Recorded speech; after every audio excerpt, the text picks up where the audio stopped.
My name is Jed Schaller, and I'm a radiologist here in La Crosse, and I read ultrasounds for Alliance Clinic. And so here I was reading my first batch of ultrasounds, and I think there was probably a dozen or so ultrasounds to be read.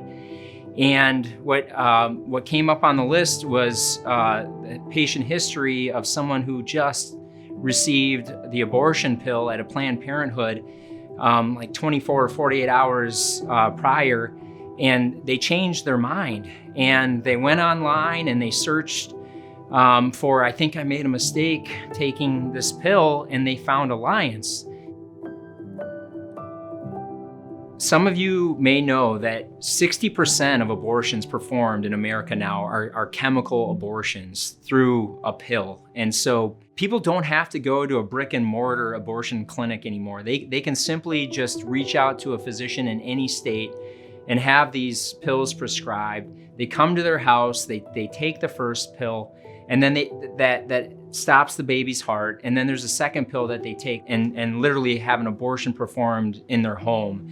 And until Alliance Clinic was around and available to prescribe the abortion reversal pill, there wasn't really an option here in this community. And so, we have the ability now to circumvent that first process within 72 hours. If they find us and call us, we can actually prescribe progesterone pill, which reverses that process and can save the baby's life.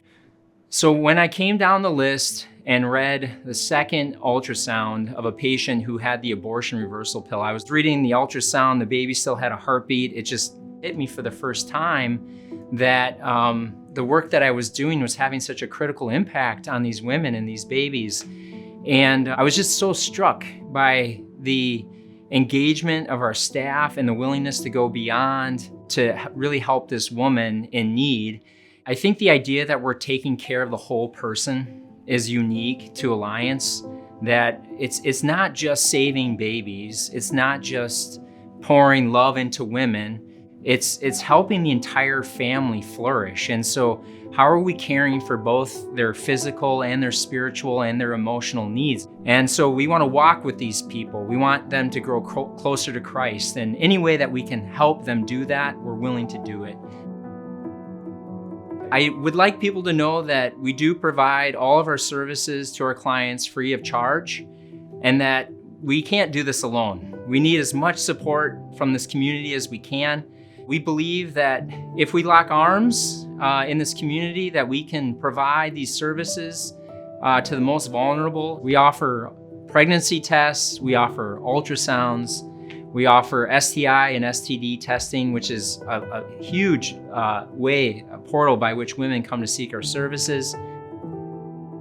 For all those healthcare providers here today, I would like you to know that we do things here with excellence, and that if you have talents in providing ultrasound or nursing care, or you're a physician that staffs emergency departments and urgent cares, please know that we're here and available for you to refer clients to us. We have a baby boutique with clothes for babies and maternity clothes for women. And I also think that what makes us unique is that we offer male discipleship. And oftentimes men are left out of the equation when it comes to discussions on pro-life. But I think this is just the beginning of something beautiful. I think you change culture when you change the mind of one woman and one family. And then you start a movement. And in that movement, the community gets behind and sees the change. I had always thought that the pro-life movement was important, but it was always sort of, how do I get involved? My thought was, well, if not now, when? And if not me, who? I do think that God gave me specific talents to contribute. You can't just bury them. You have to take them and you have to put yourself out there. And sometimes that's a hard thing to do. It's a hard barrier to overcome. But whenever I was just recollecting on that, I just felt like God has set these things up. He's brought these people into my life. And it's sort of humbling that when you're asked to do this, that you may not think you're doing it well, you may not think you're doing it perfectly, but it really gives you that yes, that opportunity to put yourself out there I think is just, that's what God is asking for. And He'll give you the graces necessary in order to fulfill the job that you're being asked to do. So we just ask that you open your heart, listen to how the Spirit is calling for you to come and support us here at Alliance.